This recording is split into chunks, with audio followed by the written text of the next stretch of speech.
Ma'am IVF చేసిన తర్వాత సహజంగా మనకి గర్భం దాల్చడం అనేది కష్టం అవుతుందంటారా?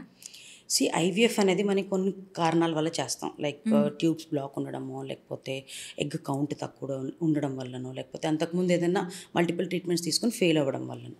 సో దానివల్ల ప్రెగ్నెన్సీ ఇప్పుడు వచ్చినంత మాత్రాన ఫ్యూచర్లో న్యాచురల్గా ప్రెగ్నెన్సీ రాదు అని రూల్ ఏం లేదు. ఎందుకంటే కొన్నిసార్లు ఏమవుతుందనంటే ఫర్టిలిటీ ట్రీట్మెంట్స్ తీసుకున్నప్పుడు చాలా స్ట్రెస్ఫుల్గా ఉంటారు వాళ్ళు. సో అంత స్ట్రెస్కి గురైనప్పుడు న్యాచురల్గా కన్సెప్షన్స్ రావు. సో ఎప్పుడైతే ప్రెగ్నెన్సీ వచ్చేసి ఆల్రెడీ హ్యాపీగా ఉంటారో బేబీతో, అప్పుడు న్యాచురల్గా ప్రెగ్నెన్సీ వచ్చే ఛాన్సెస్ ఉంటుంది. అదొకటి.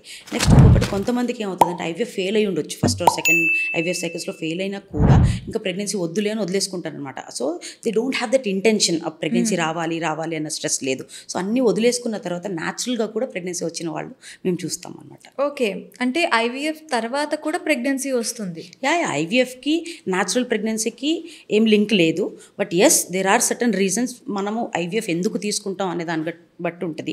దాంట్లో ఒక 2 రీజన్స్ ఉంటాయి అనమాట. సో తర్వాత కూడా న్యాచురల్గా రాకపోవచ్చు ప్రెగ్నెన్సీ. ఒకటి, మేల్ పార్ట్నర్లో కనుక వీర్యంలో స్పర్మ్స్ ఉండవు కొంతమందికి, అంటే దాన్ని ఒబ్స్ట్రక్టివ్ అజూస్పర్మియా అని అంటారు. సో అలాంటి పేషెంట్స్కి ఏం చేస్తాం అంటే మనము నీడిల్ వేసి టెస్టిస్ నుంచి స్పర్మ్స్ తీసుకుంటాం.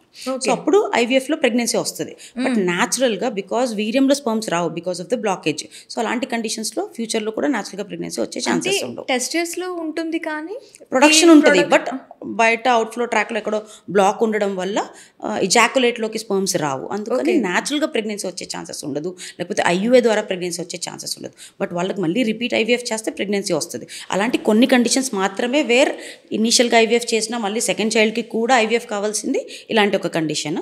అలాగే కొంతమందికి ఫీమేల్స్లో ప్రైమరీ ఓవేరియన్ ఫెయిలియర్ అని ఒక కండిషన్ ఉంటుంది. సో వాళ్ళకి ఎగ్స్ అంతా ఎగ్జాస్ట్ అయిపోయి ఉంటుంది. అలాంటి వాళ్ళకి మనము డోనర్ ఎగ్తో ఐవీఎఫ్ చేసి ఉంటాం అనమాట. వాళ్ళకు కూడా తర్వాత న్యాచురల్గా ప్రెగ్నెన్సీ వచ్చే ఛాన్సెస్ ఉండవు. ఇవి 2 కాకుండా వేరే ఏ రీజన్స్లో అయినా కూడా ఫ్యూచర్లో ప్రెగ్నెన్సీ వచ్చే ఛాన్సెస్ ఉంటాయి. అంటే though the success rates may be less, but it's not like ఒక్కసారి ఐవీఎఫ్ చేయించుకున్నంత మాత్రాన ఫ్యూచర్లో అసలు ప్రెగ్నెన్సీస్ రావు న్యాచురల్గా అని అయితే ఏమి ఉండదు.